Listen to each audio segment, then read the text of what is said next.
దీన్ని చదివి ఐఏఎస్ కూడా అవ్వచ్చు, అదేవిధంగా ఐటీఎస్ ఐపీఎస్ అవచ్చని ఇక్కడ ఈ ప్రాంతంలో ఎక్కడా లేదు. వెంకటగిరిలో మన తిరుపతిలోకి వెళ్ళి సురేష్ పెట్టడం చాలా సంతోషం.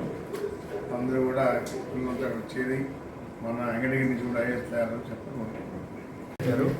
అంటే మామూలుగా ఐఏఎస్ అకాడమీ కోచింగ్ కావాలంటే ఢిల్లీకో హైదరాబాద్కో బెంగళూరుకో పోవాల్సిన పరిస్థితి ఉండేది ఒకప్పుడు. మన గిండి సురేష్ కుమార్ గారు ఈ రాయలసీమ ప్రాంత ప్రజలకి ఐఏఎస్ అకాడమీ కూడా అందుబాటులో ఉండాలా అని తిరుపతిలో స్థాపించారు. దీని అందరూ కూడా మనం అంతా ఉపయోగించుకోవాలా, తెలివైన విద్యార్థులందరూ. అదేవిధంగా ఆయన ఇంటర్నేషనల్ రిలేషన్షిప్ అనే ఒక బుక్ కూడా ఆయన ఐఏఎస్ ఎగ్జామినేషన్ సంబంధించి యూపీఎస్ ఎగ్జామ్కి సంబంధించి ఒక బుక్ కూడా వదిలేరు ఆయన. దీన్ని కూడా మార్కెట్లోకి అందుబాటులో తెచ్చారు.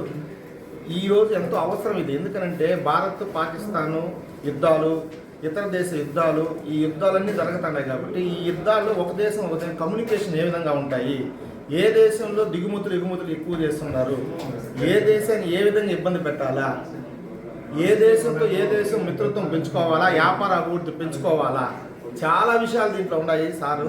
కాబట్టి వీటన్నిటిని తెలుసుకొని నాలెడ్జ్ పెంచుకొని యూపీఎస్ టెస్టులు ఎగ్జామ్లో ఐఏఎస్ కొట్టాలని. అదేగాక సురేష్ కుమార్ గారు ఆంథ్రోపాలజీలో పిహెచ్డీ చేశారు. చాలా డిగ్రీలు ఉన్నాయి.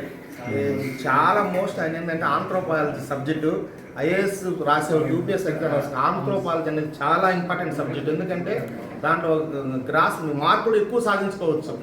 ఎక్కువ మార్కులు సాధించే సబ్జెక్టు అదొకటి ఐఏఎస్లో. కాబట్టి దానికి ప్రొఫెసర్ ఆయన తిరుపతిలో పెట్టి ఆ సబ్జెక్ట్ చెప్పడం కూడా ఆనందకరమే. కాబట్టి ప్రతి ఒక్కరూ ఐఏఎస్ ఈ ప్రాంతంలో కావాలని గిండి సురేష్ కుమార్ గారు దాన్ని ఇంకా డెవలప్ చేసి ఇంకా మంచి మంచి ప్రొఫెసర్స్ని తెప్పించి ఇక్కడ కోచింగ్ ఇప్పించాల్సిందిగా కోరుకుంటున్నాను.